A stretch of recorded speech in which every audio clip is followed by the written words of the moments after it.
шашнаа ингээд шүтээж явъя. За тэгвэл яг нөгөө шашин шүтлэр яг нөгөө бурхан гэж нэг юм тавьчихдаг. Нөгөө бурханы хүмүүс шүтнэ. Тэгэхээр яг өөр дотор байгаа нөгөө сайхан цахилгаан станц үе нөгөө сүнс маань нөгөө юмыг шүтээд ирэхээр яг нөгөө одоо бурханы шүтээд ирэх.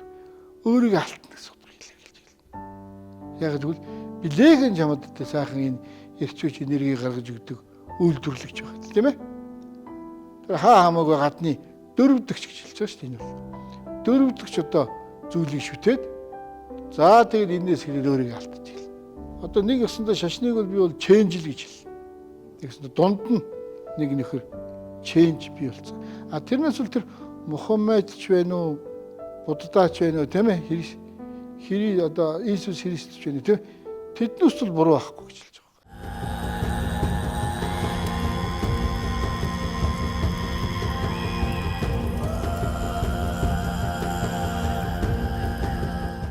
За бурхан баш бол хэлж хэлсэн шүү дээ. За одоо таны дотор бол бяцхан буддаа байгаа. За энэ буддаага та сэрээж одоо гаргаж ирэх хэрэгтэй гэдэг. Энийгээ хөгжүүлэх хэрэгтэй гэдэг одоо бурхан багш хөтлөөр хэлжсэн шүү дээ. Тэгэхээр энэ бурхан багшийн хэлж байгаа энэ зүйл чинь бол одоо яг л үнэн хэлж байгаа. Бодит. Тэгэхээр та дотор байгаа тэр бяцхан буддааг шүтэх гэдэг чинь сүнсээ шүтэх гэсэн. Гэрлийг асаах гэдэг чинь. Тэгэхээр тэр өөрийнхөө дотор байгаа тэр гэрлийг асааж амьдраа. Тэгвэл гоё явнаа гэдэг хэлээд байгаа. Тийм учраас тэр сайхан одоо сүнсийг шүтэж явах нь бол хамгийн чухал зүйл.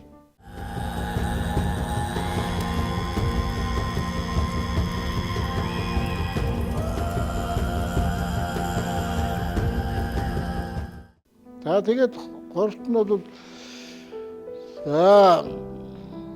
ерөнхийдөө тэгээд тэгж хэлсэн юм чинь тийм ээ. За тэгэхээр нөгөө шашин гээд одоо бурхан багштай хэлчихэд багт чинь нөгөө шашны хүмүүс нь одоо шашинтай л холбоотой. Энэ авч явж байгаа энэ шашны байгууллагатай л холбоотой. Энэ хүмүүсийн л асуудал гэж. Энэ хүмүүсийн нөгөө эрх ашиг бий гэдэг үзэл тийм үү? Зөвхөн ганцхан Иесус дэлхийг гэдэг тийм ээ. Ноёрхох. Нэг бол одоо мусульманы шашин ноёрхох. Нэг бол одоо буддизмд дэлхийг нэглэх тийм. Тэгээ одоо ингээд энэ төдөө ийм олон бурхтууд энэ бурхтууд чамайг ингээд засна. Ийм ингээд шашны талаар юм л да. А тэгвэл одоо хар багасаа л одоо 4-5 наснаас эхлээд сүнс гэдэг зүйлийг хэлж өгөө тийм ээ.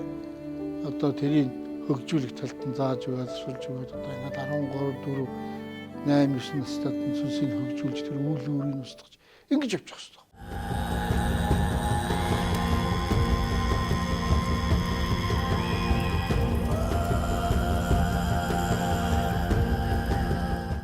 Тэгсэн одоо юу гэдэг манайх тэр тийм байхгүй шүү дээ. Ном уншуулаад тийм бурхан байна, ийм бурхан байна, ийм одоо бурханы тийм ээ тарин байна.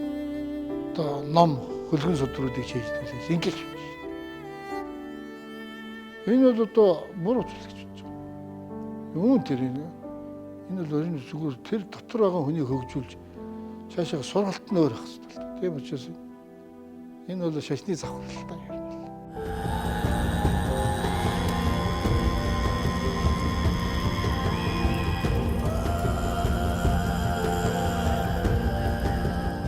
Жишээ нь монголчууд байна шүү дээ. Монголчууд яагаад сул дээр болсон вэ? Тухайн цагтаа тэр 13 дахь зуунд тэрний өмнөх зуунд тэр өвгдээд өөрийгөө шүтэх хайрлах үзэл баримтлалыг л явж ирсэн шүү дээ. Тэгсэн тэрийг алдагд болсон. Нөгөө хүчрхэг өөрийгөө оршоодог нөгөө хүчрхэг эр зэрэг тийм үү? Өөрийгөө хайрлах, аав ээж, тэнгэр газар хайрлах энэ үзэл санааг байхгүй л. Тэгээ аавч нэг бурхан авч тавьчихад нөгөө бурхан шүтнэ. Энэ ч хамгийн буруу зүйл шүү дээ. Болохгүй зүйл шүү дээ.